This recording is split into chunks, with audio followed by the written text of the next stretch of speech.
3 motive serioase pentru care să consultați un psiholog specialist în terapie comportamentală sau terapie de desincronizare senzorială.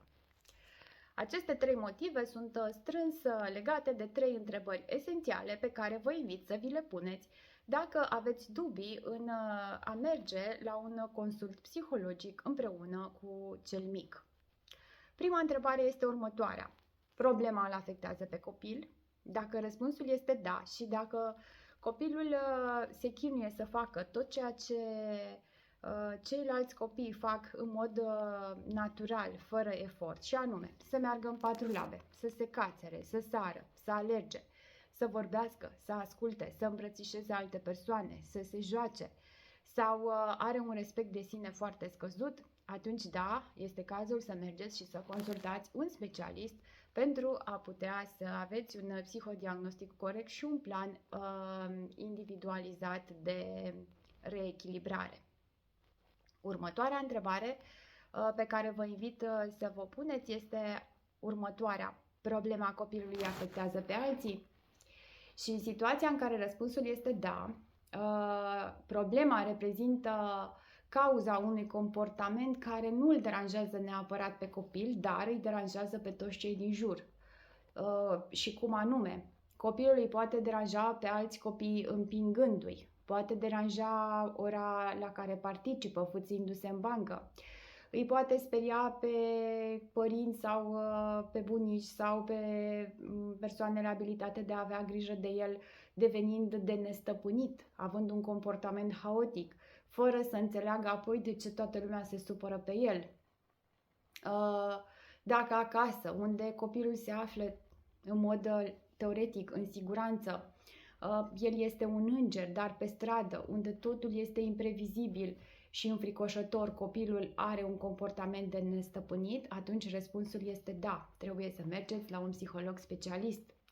Dacă uneori este un copil model la școală, unde reușește să-și stăpânească comportamentul, dar este un copil care vă sperie atunci când vine acasă, unde se descătușează la sfârșitul zilei, atunci răspunsul este da, el trebuie să meargă la un psiholog specialist în terapie comportamentală.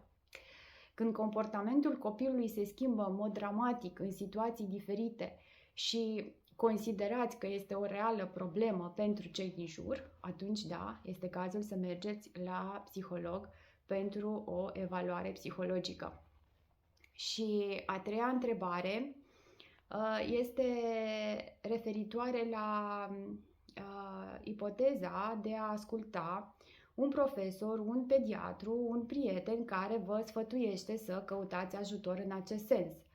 De exemplu, aceste persoane, având o experiență îndelungată cu copiii și știu să recunoască un comportament desincronizat, motiv pentru care sfatul lor s-ar putea la început să nu vă placă, să vă doară, dar ar putea în același timp să vă confirme că ceea ce și dumneavoastră poate în interiorul ființei dumneavoastră ați conștientizat de mai multă vreme, dar nu ați reușit să acceptați. Gândindu-vă altfel, de exemplu, dacă ați merge cu, un bun la care țineți foarte mult, l-a reparat și v-ar spune că are nevoie să fie reparat, l-ați reparat, corect?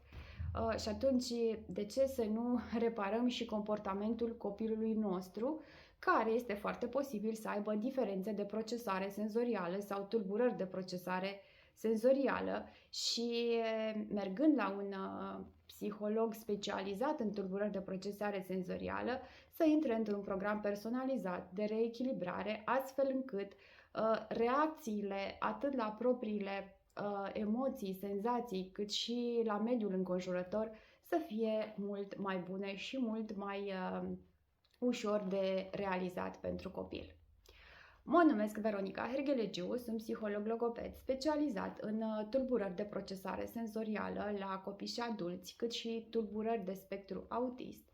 Și dacă sunteți interesați de aceste subiecte sau vă confruntați în ceea ce privește comportamentul copilului dumneavoastră cu astfel de probleme, vă invit să mă urmăriți și în materialele următoare sau vă invit la o discuție personală în care putem vorbi în detaliu ceea ce vă îngrijorează pentru a găsi cele mai bune soluții.